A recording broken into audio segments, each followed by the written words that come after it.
Bagaimanakah efektivitas vaksin AstraZeneca terhadap varian Delta?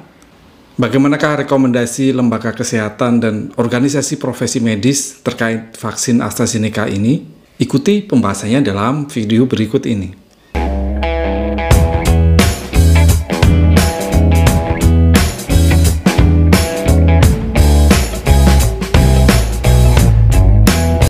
Assalamualaikum warahmatullahi wabarakatuh. Salam sehat buat semuanya. Perkenalkan, saya Dr. Fajar, spesialis penyakit dalam. Dalam video ini, kita akan bahas tentang vaksin AstraZeneca berkaitan dengan efektivitas terhadap virus corona varian Delta dan rekomendasi lembaga kesehatan dan organisasi profesi medis terkait penggunaan vaksin ini.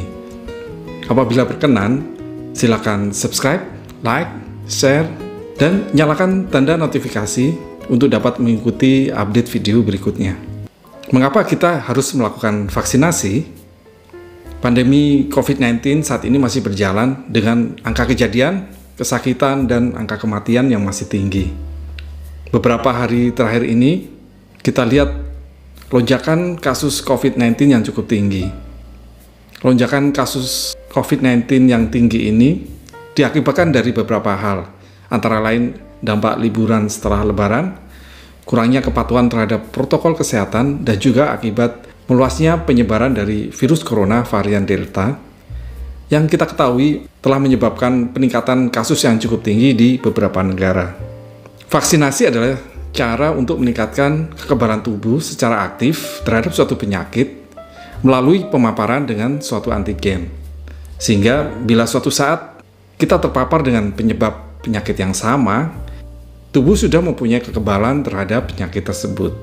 Tujuan vaksinasi, di samping untuk merangsang kekebalan pada individu, adalah untuk mencapai herd immunity atau kekebalan kelompok. Herd immunity adalah situasi di mana sebagian besar masyarakat kebal terhadap suatu penyakit sehingga menimbulkan akibat tidak langsung, yaitu ikut terlindunginya mereka yang belum mendapatkan vaksinasi. Herd immunity dapat tercapai hanya dengan cakupan imunisasi yang tinggi. Berdasarkan efikasi vaksin yang ada saat ini, diperkirakan herd immunity akan tercapai jika vaksinasi minimal mencapai 70% populasi. Untuk di Indonesia, hal itu setara dengan 185,1 juta penduduk. Tentunya hal ini merupakan satu jumlah yang cukup besar. Di lain pihak, saat ini produksi vaksin masih terbatas dibanding jumlah kebutuhan yang ada. Banyak negara seperti berebut untuk mendapatkan akses terhadap vaksin yang ada saat ini. Vaksin AstraZeneca merupakan vaksin COVID-19 yang dikembangkan oleh Oxford University bekerjasama dengan AstraZeneca menggunakan platform vektor virus non-replikatif.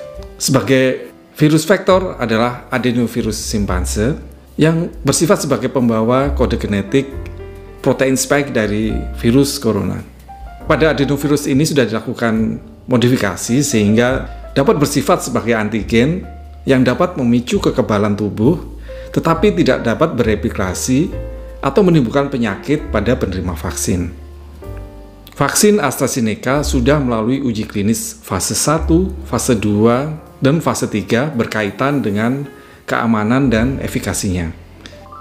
Vaksin ini telah mendapatkan izin atau Emergency Use Authorization dari Badan POM pada tanggal 22 Februari 2021. Fatwa Majelis Ulama Indonesia menyatakan bahwa penggunaan vaksin AstraZeneca bersifat mubah. Vaksin ini diberikan kepada sasaran dengan usia minimal 18 tahun sebanyak 2 dosis dengan interval 8-12 minggu. Di Indonesia menggunakan interval 12 minggu. Vaksin AstraZeneca didaftarkan ke Badan POM melalui 2 jalur, yaitu jalur bilateral oleh PT AstraZeneca Indonesia dan jalur multilateral melalui mekanisme COVAX Facility oleh PT Bio Farma. Vaksin AstraZeneca yang diperoleh Indonesia melalui mekanisme COVAX Facility diproduksi oleh SK Bioscience Co. Ltd. dari Korea. COVAX singkatan dari COVID-19 Vaccine Global Access, suatu program bersama lembaga kesehatan internasional untuk mendukung negara-negara di dunia mendapatkan akses dalam penanggulangan COVID-19. Vaksin AstraZeneca yang didaftarkan melalui jalur bilateral dengan PT AstraZeneca diproduksi oleh AstraZeneca Eropa dan Siam Bioscience Thailand. Dalam laporan Badan POM menyebutkan efikasi vaksin ini sebesar 62,10%. Nilai efikasi sesuai dengan standar WHO terkait pemberian izin darurat vaksin COVID-19 yaitu minimal 50%. Saat ini, vaksin AstraZeneca adalah vaksin yang paling banyak digunakan di dunia, seperti di Inggris, Saudi Arabia, Malaysia, Mesir, Uni Emirat Arab, dan negara lain. WHO menyatakan bahwa vaksin ini efektif melindungi seseorang dari risiko COVID yang serius. Vaksin AstraZeneca mempunyai efektivitas yang tinggi pada seseorang dengan komorbid dan lansia. Bagaimanakah efektivitas vaksin ini terhadap varian virus corona yang mulai bermunculan seperti varian Delta? Dari beberapa penelitian yang ada, saat ini vaksin ini dinilai masih efektif untuk dapat memberikan perlindungan terhadap COVID-19 varian baru, walaupun terjadi sedikit penurunan efektivitasnya pada varian-varian tertentu. Laporan terakhir dari Public Health England di Inggris pada bulan Juni 2021 melaporkan 92% efektif untuk melindungi penerima vaksin dari risiko perawatan rawat inap akibat infeksi virus corona varian Delta.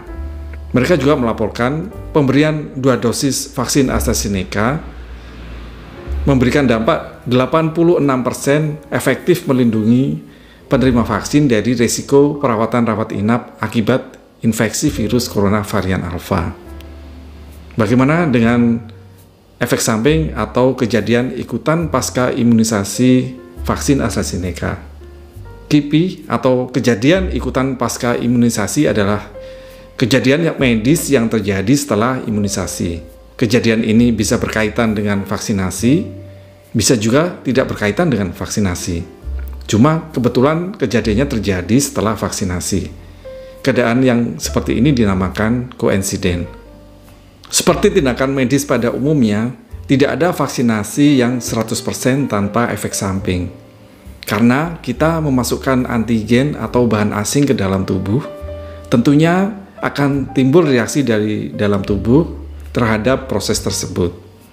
Kejadian ikutan pasca imunisasi yang sering terjadi adalah nyeri, rasa pegal di area suntikan, kemudian gejala sistemik, merasa tidak enak badan, menggigil, demam, sakit kepala, mual, nyeri sendi atau nyeri otot. Yang lebih jarang dapat terjadi bengkak, kemerahan pada tempat suntikan, muntah, diare, radang tenggorokan, batuk, pilek, menggigil, atau nafsu makan yang menurun. Dapat terjadi reaksi alergi yang ringan ataupun reaksi alergi yang berat. Biasanya kita sebut dengan reaksi anafilaksis, yang kejadiannya juga sangat jarang. Berkaitan dengan risiko kejadian gangguan pembekuan darah atau trombosis trombositopenia yang diduga berkaitan dengan pemberian vaksin AstraZeneca merupakan kejadian yang sangat jarang. Dan apabila terjadi, tidak semua bermanifestasi berat. Penting untuk mengenali secara dini kejadian ikutan pasca imunisasi yang memerlukan perhatian khusus, sehingga dapat segera dilakukan pemeriksaan dan penanganan. Sebagai perbandingan, beberapa hal lain seperti merokok, menggunakan obat kontrasepsi hormonal, ataupun infeksi COVID-19 itu sendiri juga mengakibatkan risiko terjadi gangguan pembukaan darah. Bahkan jika seseorang terkena infeksi COVID-19, risiko kejadian gangguan pembukaan darahnya prosentasenya lebih tinggi. Di samping juga bila kita terinfeksi, risiko kesakitan dan kematiannya juga lebih tinggi. Risiko gangguan pembukaan darah yang diduga akibat vaksin AstraZeneca, risiko kejadiannya adalah 0,0004%. Pada penggunaan obat kontrasepsi hormonal seperti GelKB, risikonya adalah 0,05 sampai 0,12%. Pada perokok 0,18%, dan apabila seseorang terinfeksi COVID-19, risiko terjadi gangguan pembukaan darah adalah sebesar 16,5%. Mengacu pada rekomendasi lembaga kesehatan internasional seperti International Society of Thrombosis and Hemostasis atau ISTH, European Medicine Agency atau EMA, kemudian World Health Organization Global Advisory Committee of Vaccine Safety, juga dari United Kingdom Medicine and Healthcare Product Regulatory Agency, memberikan pernyataan bahwa manfaat dari pemberian vaksin ini dinilai lebih besar daripada potensi kemungkinan komplikasi yang diduga terkait dengan vaksin ini. Perhimpunan Dokter Spesialis Penyakit Dalam Indonesia atau PAPDI dalam rekomendasinya mendukung upaya vaksinasi COVID-19 termasuk pemakaian vaksin AstraZeneca ini dengan tetap memperhatikan aspek keamanan dengan menganut prinsip tidak menambah syarat pemberian vaksin yang sudah ada. Hal ini berarti bahwa syarat kelayakan penerima vaksinasi sama dengan rekomendasi yang dikeluarkan sebelumnya. Untuk lebih lengkapnya, rekomendasi PAPDI pemberian vaksin terkait faktor komorbid dapat dilihat pada video-video sebelumnya. Perlu perhatian khusus atau special precaution pada calon penerima vaksin AstraZeneca dengan kondisi tambahan sebagai berikut. Yang pertama adalah riwayat trombosis dengan gejala nyeri atau bengkak satu sisi pada tungkai bawah. Ini terkait dengan penyakit trombosis vena dalam. Riwayat stroke, kemudian riwayat keguguran berulang terkait dengan penyakit anti-phospholipid syndrome. Ini adalah suatu penyakit autoimun ditandai dengan trombosis yang berulang pada arteri dan vena dan sering disertai dengan keguguran yang berulang. Kemudian perlu perhatian khusus pada pasien yang secara rutin mendapatkan terapi antikoagulan atau antiplatelet. Maksud dari special precaution dalam rekomendasi ini artinya pada pasien-pasien tersebut diperlukan pemeriksaan lebih lanjut oleh dokter yang merawat untuk selanjutnya ditentukan kelayakan sebagai penerima vaksin. Rekomendasi lain adalah dari Perhimpunan Dokter Spesialis Kardiovaskular Indonesia atau PERKI tanggal 17 Juni 2021 menyebutkan sebagai berikut. Yang pertama, pasien dengan komorbid kardiovaskular, misalnya penyakit jantung koroner, gangguan irama jantung seperti atrial fibrilasi, penyakit jantung bawaan, tromboemboli vena seperti trombosis vena dalam, emboli paru, adanya trombus pada jantung, atau pada pasien dengan pengobatan rutin antikoagulan dapat menggunakan vaksin AstraZeneca selama pasien dalam kondisi stabil dan memenuhi kriteria yang telah direkomendasikan oleh PERKI sebelumnya. Perlu perhatian khusus pada pasien dengan riwayat heparin-induced thrombocytopenia, di mana pada pasien ini terjadi penurunan kadar trombosit setelah dilakukan penggunaan heparin. Pasien dengan riwayat heparin-induced thrombocytopenia, di mana terjadi penurunan kadar trombosit setelah diterapi dengan heparin, masuk dalam kelompok yang memerlukan perhatian khusus atau special precaution. Pada kasus kelainan ini, direkomendasikan untuk mendapatkan jenis vaksin yang lain bila memungkinkan. Kemudian, rekomendasi penggunaan vaksin AstraZeneca menurut usia dikembalikan pada rekomendasi dari Badan POM. Saat ini, yang direkomendasikan Badan POM dan WHO sebagai batasan usia penerima vaksin AstraZeneca adalah 18 tahun ke atas.